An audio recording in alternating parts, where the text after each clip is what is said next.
There are probably a lot of plants you can recognize without a second glance. But what about those you've never even heard of? They start growing like every regular tree, but then they bend at 90-degree angle. There are some fascinating plants out there, and most you will want for your garden. What better way to make it bigger, bolder, and better than ever? From the plant that only flowers for a few days to the one that's flowers resemble a naked body, here are 15 plants you won't believe actually exist. Number 15. Titan Arum. It's hard to imagine anything more unappealing than the stench of rotting flesh, particularly when the source of that stench is a flower. The Titan Arum blooms for just 3 days and is the largest unbranched inflorescence plant in the world. Their flowers form into clusters that are arranged on a stem that consists of just one main branch. I'm standing next to a Titan Arum in full bloom. The stem of the Titan Arum can reach over 3 meters in height. It's quite the imposing sight. The flower is related to the cuckoo pint and calla lily, and all consist of groups of flowers wrapped by a leaf that looks like a large petal. One blooms in the New York Botanical Gardens, and another in the rainforest biome at the Eden Project in Cornwall. This incredible plant is native to western Sumatra in Indonesia, and is listed as one of the world's biggest flowering plants. It is also the smelliest. On its final journey to death, it releases a pungent odor, one that has visitors holding their noses in disgust. This is why the Titan Arum is also known as the corpse flower. It's quite fitting, really, don't you think? Before we go on, like this video, smash the subscribe button, and click the notification bell right now. Number 14. Narolatha flower, naked woman. Our world is a strange place with many bizarre creations, but none may be quite so odd as the Narolatha flower. Also known as the Liathambara flower, it is popular because its flowers are said to look like a naked woman.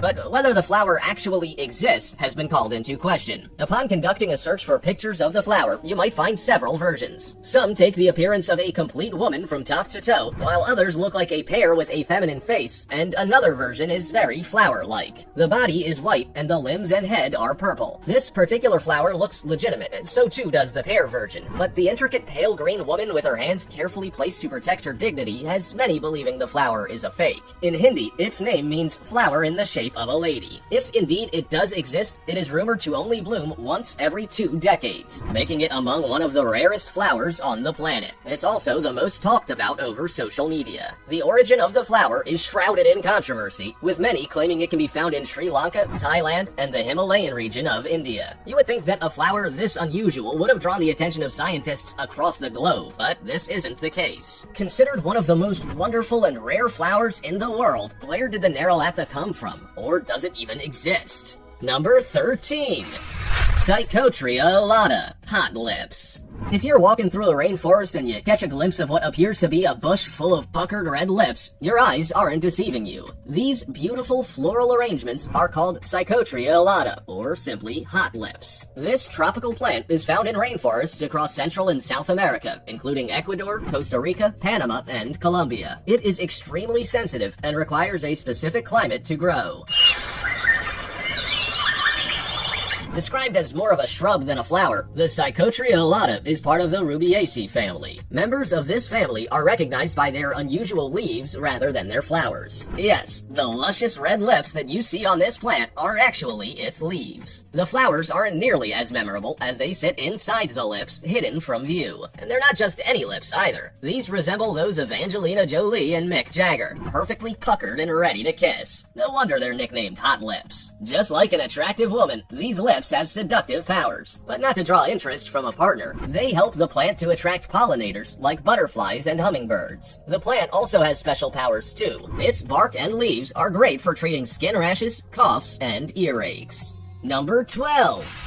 Antirrhinum majus, snapdragon.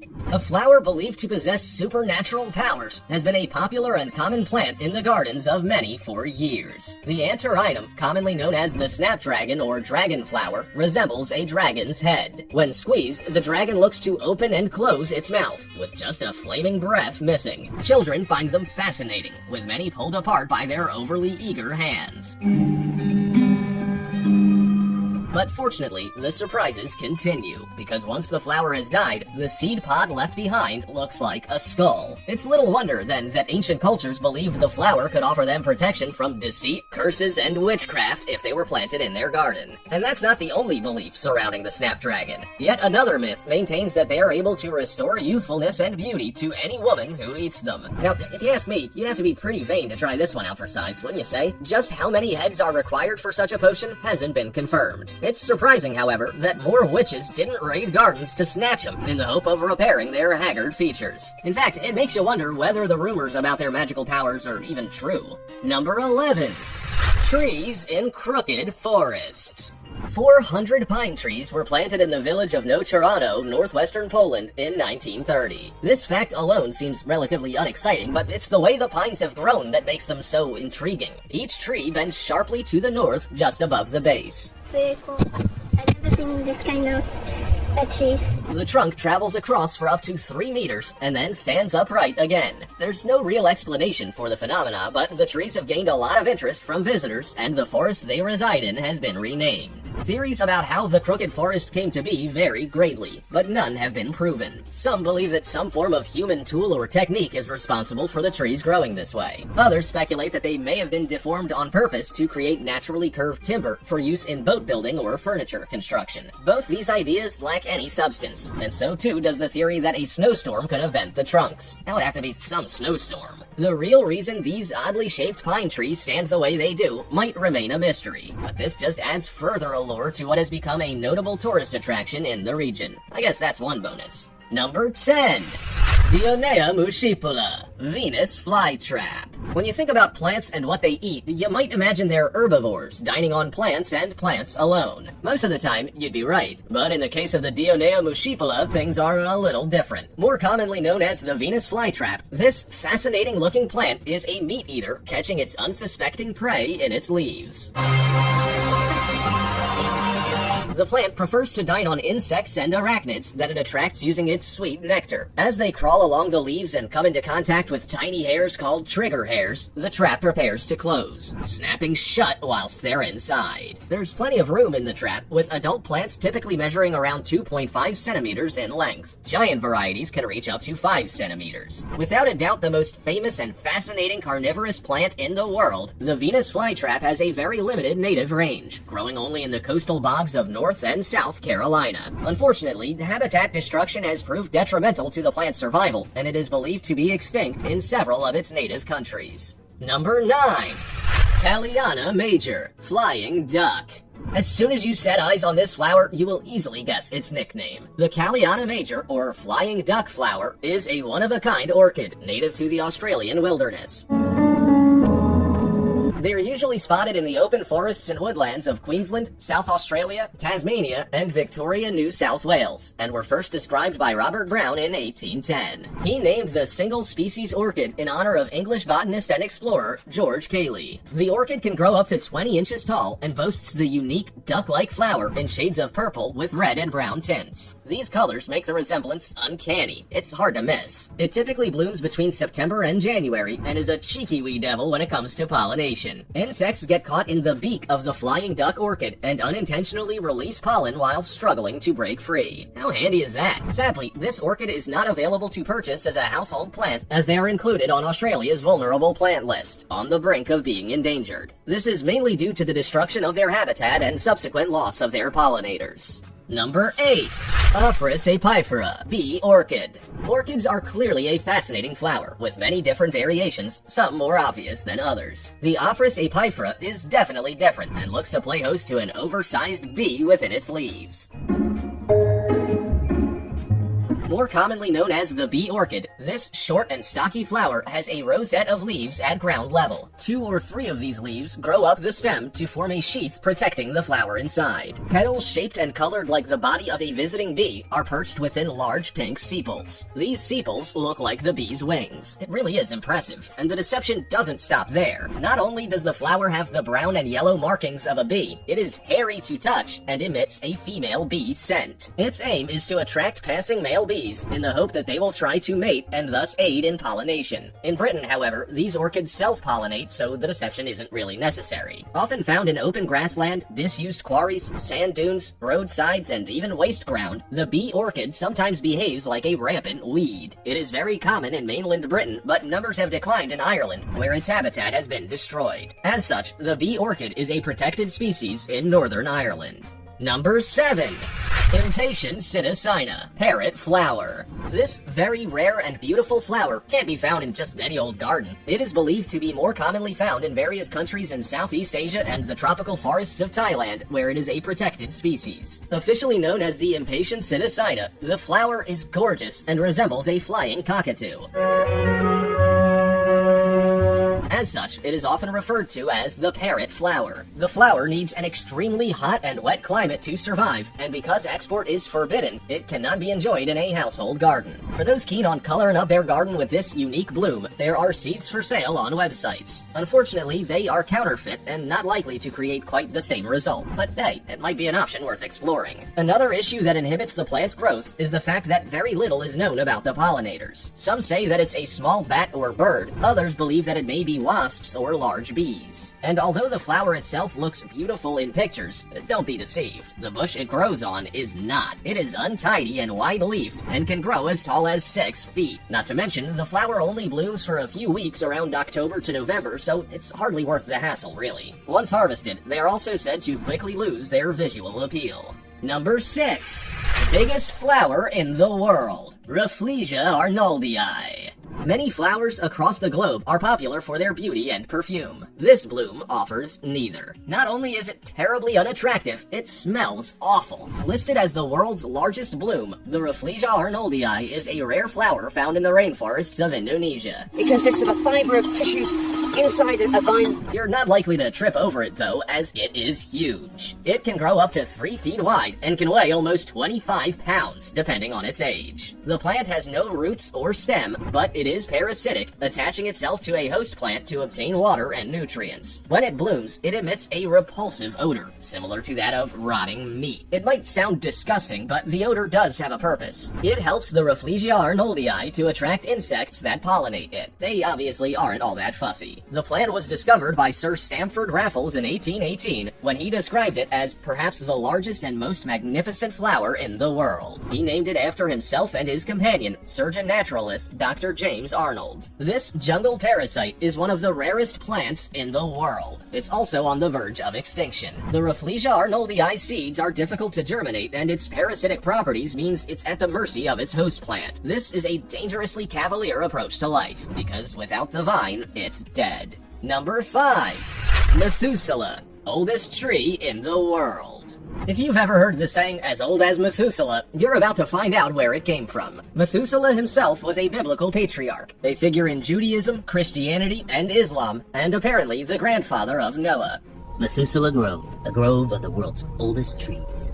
It's believed that he died at the age of 969 and is considered one of the longest living of all figures mentioned in the Bible. For this reason, one of the oldest trees in the world was named the Methuselah tree. Makes sense, right? This tree grows high in the White Mountains of Inyo County in eastern California and is believed to be 4,851 years old. Until 2013, it was considered the oldest on the planet, but a bristlecone pine in the Inyo National Forest now lays claim to that prize, as it is over 5,000 years old. Both trees' exact locations are a highly guarded secret to ensure their protection. The Methuselah tree was discovered in 1957 after a researcher from the University of Arizona received a tip-off from a California National Park ranger. Edmund Schulman was an expert in the scientific method of dating tree rings to the exact year they were formed. For many years, he had been scouring parks, deserts, and fields for unusual, ancient, or undiscovered trees. So you can imagine how thrilled he was to discover Methuselah's age. The project took several summers, with Schulman returning to the mountainside each year to collect more data, until he found the ancient tree in 1957. Now that's commitment, wouldn't you say? Number 4. Rainbow eucalyptus tree. Contrary to popular belief, someone hasn't run rampant through this forest with a combination of colored paintbrushes and given these trees an overhaul. No, this is how they look on a normal day and have done so for as long as they've been alive. It'll come as no surprise that these colorful rainbow eucalyptus trees get their name from their vibrant appearance. Original, isn't it? Eucalyptus trees the world over are well known for their fragrant leaves and for being the main food source for koalas. But these trees have an extra special trick underneath their bark. Officially named the Eucalyptus deglupta, they are so colorful that they almost look like a colored pencil being sharpened. This happens when they shed their bark. Underneath is a colorful surprise, a spectacle that is unforgettable. As the bark peels away, you get multiple beautiful colors. The tree is the only eucalyptus to live in the rainforest and one of only 4 species found outside Australia. They are found in the Philippines, Indonesia, and Papua New Guinea and can soar up to 250 feet in the air. But although its height is impressive, it's the tree's multicolor bark that makes it stand out amongst the crowd. Number 3. Welwitschia mirabilis, Tree Tumbo. What looks like a lump of dead flax is instead one of the most bizarre-looking perennial plants in the world. The Welwitschia mirabilis, or Tree Tumbo, was presented to the Royal Botanic Gardens, Kew, in 1863, and the gift was met with an unusual response. Regius Keeper said the plant was the most wonderful plant ever brought to the country, but also one of the ugliest. And it's true, this plant is ugly. This is a seedling, and you can see how the 2 leaves grow out in opposite directions from the central stem. Its large, strap-like leaves grow continuously along the ground. There are only 2 of them, but they're divided into many segments because of their constant exposure to the wind. This gives the plant the appearance of flax. Many Tree Tumbo have been examined, with some of the larger plants believed to be over 1,500 years old. So not only are they ugly, they're also strong and can endure the test of time, with their leaves said to be the longest living in the plant kingdom. The woody stem at the base of the plant widens with age to become a concave disc up to 1 meter across. Small, ramified branch systems grow from here, and these serve only to bear pollen and seed cones. The Welwitschia is common in the Namib Desert, where it enjoys the high temperatures and dry soil conditions. Number 2. Dracula simian, Monkey Orchid. Brace yourself. The flowers on this plant are the stuff of nightmares. They've been compared to Count Dracula himself, but others suggest the slightly more pleasant option of a monkey face. I'm not convinced. If this is a monkey face, it's a pretty angry one with Dracula-like teeth. This one here is one of my favorites, and very red, kind of a deep red, very fuzzy as well. The Dracula simian, or monkey orchid, certainly isn't the type of plant you would enjoy having in the garden unless it was chosen for Halloween value alone. This unusual orchid is sure to have a captive audience, but it's not the easiest flower to find. They are known to inhabit the southeastern Ecuadorian and Peruvian cloud forests from elevations between 1,000 and 2,000 meters. If you're keen on catching a glimpse of one in its natural habitat, you best prepare yourself for a bit of a hike. Intrepid collectors have made it a little easier for those keen on owning a monkey orchid themselves, with a number of specialty nurseries now offering the plant for sale. They're not recommended for beginner orchid growers, though, and will not thrive or bloom if their conditions are less than ideal. A fussy little character, you'll need to have a serious green thumb to keep it happy. Number 1. Darth Vader, Aristolochia salvadorensis. If you're a Star Wars fan, you'll definitely want to have this little gem in your garden. The Aristolochia salvadorensis has a flower that bears a striking resemblance to Darth Vader.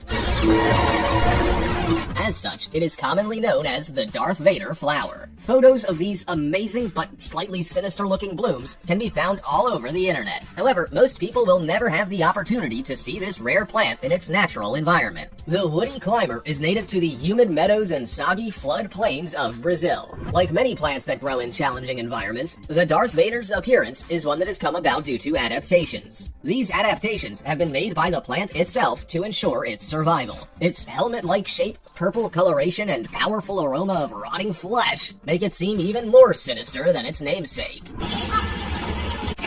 The stench, however, has a purpose, as it helps the plant to attract insect pollinators. Once enticed, they fly through the bloom's luminous eyes, where the unfortunate guests are imprisoned long enough for their pollen to be removed. They are then released. For those wanting to see one, Japan's Kyoto Botanical Garden should be your first stop. Exotic, rare, beautiful, and downright strange, these plants are memorable for all sorts of reasons. If you're looking for something a little different for the garden, these uncommon flower and foliage plants could definitely add an element of intrigue.